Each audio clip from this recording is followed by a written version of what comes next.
Hello. Today I'm going to be talking with Christina Croft about her new book, The Innocence of Kaiser Wilhelm II. Hello, Christina. Good morning. This book casts Wilhelm in an entirely new light. What inspired you to write it? Well, I think we all grew up with the image of the Kaiser that came from the First World War propaganda posters, of his huge moustache and grotesque features, the sort of caricature of a monster or a madman. But over many years, as I've studied Queen Victoria's letters and researched the role of the monarchs in the First World War, it became increasingly clear that this is a very, very distorted image of who he really was, and that he was a far deeper and more interesting man than we had been led to believe. So I hoped that by writing this book I might be able to present a different aspect to him, one that is far more appealing and I hope far more accurate. Why do you think he has received such a bad press for the past 100 years? Well, I think there are probably three reasons for this. The first being that the First World War propaganda posters were so effective that they still remain in the consciousness today. And the second one is more personal in that he had a very, very difficult relationship with his mother. And she often wrote to her mother, Queen Victoria, about him, and her letters survived, whereas we have very few of his own letters about the same events that she's describing.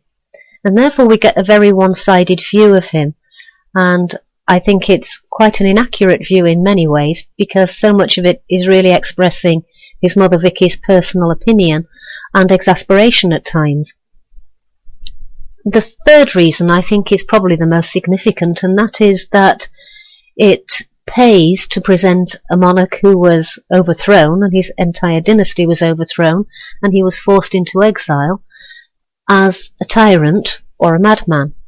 If he were portrayed as a man who was genuinely doing his best for his country, it would be very hard for the powers that be to explain why he had to be removed from his position of power.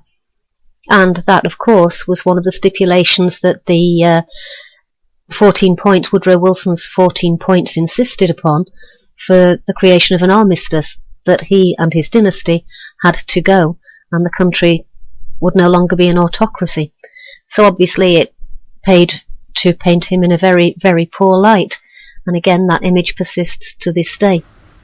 What sort of man do you think Wilhelm was? In many ways I think he was a conflicted man, and one who was greatly misunderstood. From his earliest childhood he had very serious self-doubt, partly because he could never live up to his mother's expectations of him.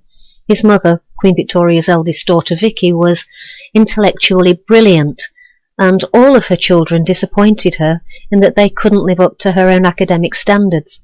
That didn't mean that she didn't love them, but it made William feel something of a disappointment to her. It didn't help that his paternal grandparents, the King and Queen of Prussia, did everything to keep his mother away from him because they feared her English influence. So the less time she spent with him, the more he developed this idea that she didn't like him, and to make matters worse, he was born with a disability of his arm. It never grew properly. And when he was only a child, he heard people say a one-armed man could never be king. And that made him determined to prove that he was stronger and more powerful and more capable than anybody else. So he developed this attitude of bluster and bluff and talking too loudly, laughing too loudly, being really over the top in everything that he did. And it was all a mask to conceal his deep-rooted shyness. And those who got to know him really well and saw beneath the mask realized that underneath it he was a very kind and gentle-hearted man. Even his own eldest son, with whom he didn't always see eye to eye, later wrote that he was full of tenderness and always thinking of other people. And I think that is true. He did make a lot of mistakes. He had many faults. He was outspoken and would often say things without thinking of the consequences. But his intentions were never malicious, and he really did mean well, and just wanted to be loved. And what sort of Kaiser or emperor was he? one who really wanted to do the very best for his people. He tried very hard to understand his people and to understand their needs. And although he was raised with the idea that the German emperor was an autocrat, or at least the Prussian king was an autocrat because he had the dual throne, he hoped that the autocracy would be one that would benefit his people. He sought to maintain peace with other countries too, because he knew his people had suffered from war and now they were prospering thanks to years of peace. And so throughout the first 25 years of his reign, while virtually every other country in Europe was involved in one war or another, Germany was at peace. He sought to understand the workers, and during his reign too, Germany developed one of the best benefit programs in the whole of Europe. There were unemployment benefits, sickness benefits, all kinds of innovations to help ordinary people to improve their education and so on, and all of this had the Kaiser's backing. He was also keen to bring culture to the ordinary people, opening libraries and museums, and all these aspects of his character are often forgotten or overshadowed by the fact that he ultimately ended up in such a terrible war. The book demonstrates that rather than wanting war, he was desperate to avoid it. Can you explain a little bit more about that? Well, as I mentioned, Germany was prospering throughout his reign. It was becoming one of the major exporters and importers in the world. New foreign markets were opening up everywhere, and it was widely agreed that German products and German industry were the best in the world. And for this reason, as the Kaiser said, a merchant doesn't make war on his customers. And again, he often said, only in peace can trade prosper. So it would have been madness, suicidal madness, for him to deliberately take his country into a war. And on a more personal level, he saw the benefits to humanity of maintaining peace. He certainly absolutely did not want war with England. Several British politicians commented in 1913 and 1914 that he, more than any other person, had done everything possible to maintain good relations with England. And even a French pacifist commented that there was no greater man of peace than the Kaiser. To the very last moment, he was writing letters to the Tsar and to King George in England, urging them to work with him to maintain peace.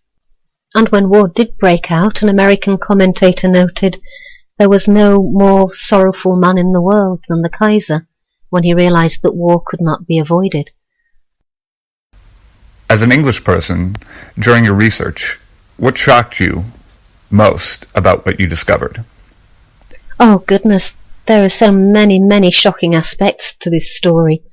And as you say, as I'm an English person who was raised believing that the war came about because Germany invaded Belgium and the Kaiser was aggressive and wanted to take over the world, the truth was terribly disconcerting. It was very shocking to realize, for example, that as early as 1907, many British writers and politicians were calling for a war with Germany and searching for an excuse to make war with Germany, quite simply because, as several prominent writers said, we were envious of German prosperity and the fact that their goods were better than ours. Once the war did break out, it was shocking to realize how the Kaiser was defamed. So many stories were told about him that simply were not true.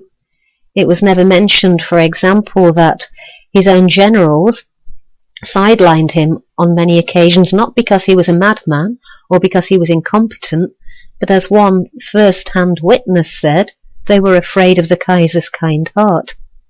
It was equally shocking to realize that German submarine warfare, unrestricted submarine warfare, which brought America ultimately into the war, was virtually forced upon them by the underhand actions of Winston Churchill.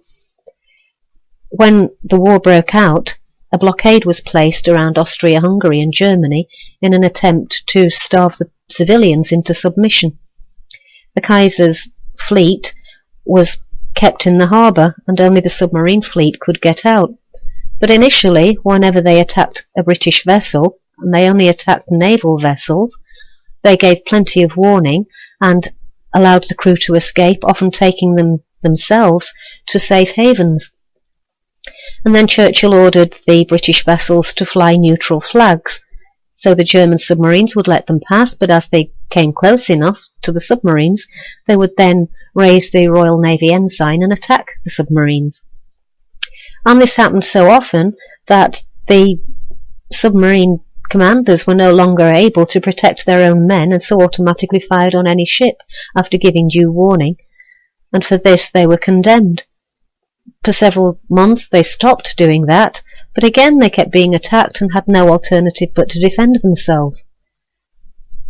Over and above all of these things, though, was the realization of how much money, how many millions of pounds were being made by various industrialists and arms dealers and moneylenders who were prolonging the war deliberately, quite simply because it was so profitable to them.